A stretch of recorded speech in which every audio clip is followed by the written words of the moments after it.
გამოხედი ესე იგი კონექტიკუტის სანაპიროზე მოიხედე გემი ჩანდა ისე იქიდან გამქნიე აი ეს მობილური დამეკარგა როგორ ხუმრობდი მობილურით ვიღებდი ვიდეოს და ჩვენ ან ეს შემდეგი მოგონებები შეჭირდებოდა რომ მე ან ვიყავი იქ ჯერ იქიდან გადავიღე გემიდან სანაპირო და შემდეგ სანაპიროდან გემს გადავიღე რომ აი მე იქ ვიყავი და ეხლა აქედან პირველი შეგრძნება რა იყო რომ ამოხედი ეს უმაგრესი შეგრძნება იყო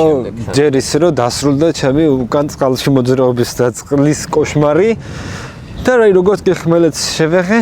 ეხლა საით უკვე მზე ამოსული იყო არა ბნელოდა ანუ დილის 5 საათი იყო მზე თითქმის იწყებოდა მზის ამოსვლა საკმაოდ ბნელოდა როდესაც ხმელეთში ამოვედი იყო ჩემი შემდეგი ფიქრი ანუ ეხლა საით რა არის შემდეგი ჩემი გამოცდა